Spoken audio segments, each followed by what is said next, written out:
What's up, guys? Matt Brown here for lineups.com, and let's get into week number 6 of Survivor. Man, if you're still watching this, good on you for dodging all of the carnage and the chaos that happened last week. I feel terrible for so many people out there. It was just that Cardinals loss was the most improbable thing you will ever see. I mean, just had to hand the game to the Titans in order for them to lose that game. And of course the Rams as well. Bills, just a terrible week for Survivor all around. Here's our article over at Lineups right now. Noops gives you his thoughts on his thoughts on who's the pick this week. And I think for me, just so incredibly obvious as we go over here and kind of like look at the odds. You can see, yeah, the Eagles are 7.5 point favorites. You're not using the Eagles this week, most likely. Just way too much future value on this Eagles squad. Broncos are at least an option, but it's on the road across the across overseas in London. So, those games to me, I try to avoid just because it could get a little wonky. So, but again, not the worst. They are a better team than the Jets for sure, but man, London game, don't know, kind of odd for me.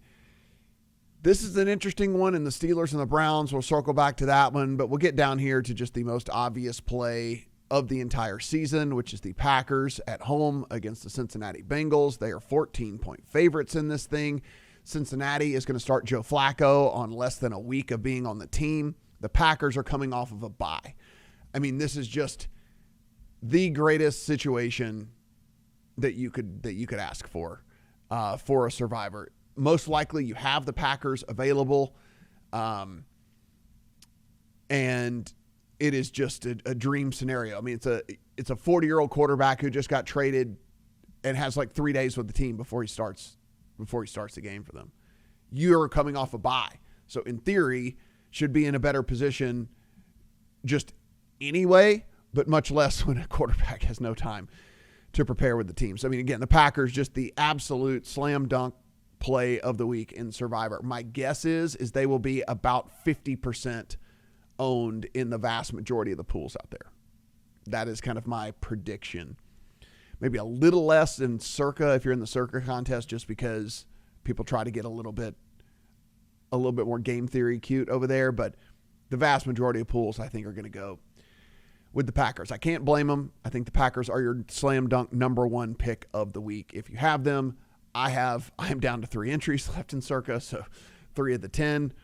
I will definitely have at least 2 of them on the Packers, if not shoving with all 3 on the Packers. I said I would circle back to this other one, and I think this is the one that just is sitting with me wondering if this is the play this week, as the Steelers at home against the Browns. The Browns, again, trade Joe Flacco, going with the rookie and Dylan Gabriel. The spot here is one we have never seen in the history of the NFL. There's never been a team go play overseas, come back and play the very next week against a team coming off of a bye. But that's what we have here in the Browns and the Steelers. I don't think the Steelers are very good, but I do think they're better than the Browns. And I think this is the one that if I do decide to split the entries this week, I think that this is the one that is the most likely to get my other entry. Further, because I just don't know if I'm really going to like using the Steelers again in the future as it is anyway. I mean, they have a home game in week number 11 against Cincinnati, but by then, who knows? Maybe Joe Flacco starts to understand the offense a little bit better.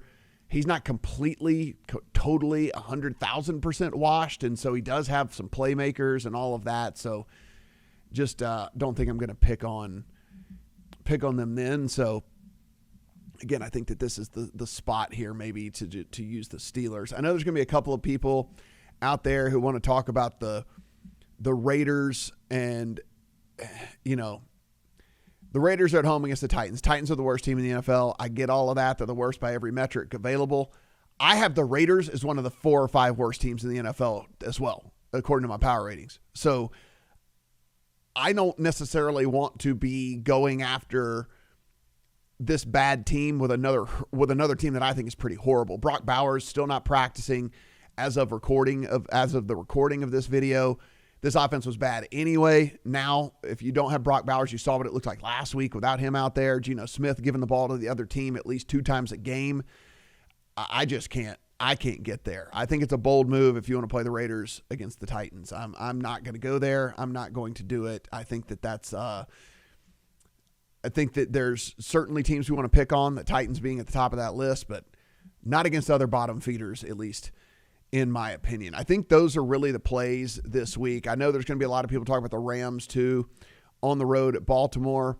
We'll find that. Where is that one? 7.5 in favor of the Rams on the road. It is a dome team going on the road, outdoors, stuff we don't love. Ravens injury report, Lamar's not going to play, but it does look a little bit better than it did last week. Couple of the defensive guys look like they might be back to go for them. It's not a terrible play. If I was power ranking them, this would be my third on the list. It would go Green Bay, it would go Pittsburgh, and then it would go the Rams as far as like the plays for me this week. And that's also including what I perceive to be future value for these teams and why I would want to save a team like the Eagles as opposed to rolling them out against the Giants. So further on the road, we always love to play home teams if at all possible. And so road division game, I'll just go ahead and pass on that with the Eagles. I think those are going to be the only ones that people are super excited about. I mean, maybe you have the Colts available, but most likely the Colts led you to getting here. Colts are 7-point favorites against the Cardinals. In that, I think that would be a solid kind of number 3 for me with the Rams. But like I said, if you made it this far, you probably had to use the Colts to get here. So I don't know the availability that's going to be out there for the Colts at home against the Cardinals. I do love the Colts at home against the Cardinals, though, just even from a betting standpoint this week. How do you recover from what you did last week if you're the Cardinals? I don't like to take the walk down narrative street too often, but I mean, drops the ball before the end zone, snap hits Kyler in the face mask, they get an interception or the guy fumbles on his own without getting hit, the ball gets kicked into the end zone and the Titans fall on it for a touchdown. I mean, like every single comedic thing that could happen in a game to lose a game, I just don't know. Then you pack up and got to go on the road and play one of the better teams in the first 5 weeks of the season is the Colts. I don't know how you get back from that one. That being said, I don't have the Colts available. I had to use them to get by last week. So if you do have them, though, I think that is also a pretty solid choice. But for me, I don't know why you get cute if you want to go outside of Green Bay. I mean, it would only be from a game theory standpoint. I guess they do have a home game against Carolina in week number 9.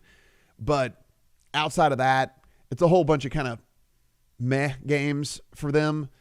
If you said, no, I'm targeting week number 9 for Carolina, okay, fair if you want to save Green Bay for that. But you also have the Rams that play New Orleans at home in week number 9 too. So if you did have that, you can make that choice for the Rams against New Orleans at home there in that one. So that's the plan that I have mapped out so far, is to use the Rams in week number 9 against New Orleans at home. So anyway, guys, appreciate you watching this. Hopefully you made it past last week, or maybe you're in a second chance pool or something like that, and you're able to kind of re-up and get going here. But the carnage finally hit in week number 5 of the NFL. Hopefully we can get through again here. The Green Bay Packers don't mess around and do anything stupid against Joe Flacco, who's been on the team for like 3 days with the Cincinnati Bengals. If you haven't done so already, hit that subscribe button down below. Let us know what you're thinking about for this week. But pretty, the path for me the next few weeks, Green Bay this week in week number 6. I'm going to be looking to Denver or New England, depending on which entry has what. In week number 7, in week number 8, we'll be looking at the Colts against Tennessee. Colts are playing at home against the Titans. And like I said, then in week number 9 out there, the Rams at home against New Orleans. So I kind of have my thoughts here for how I ideally would love the next month to go. But of course, injuries are going to play a big toll in all of that. Good luck on all your week 6 Survivor plays.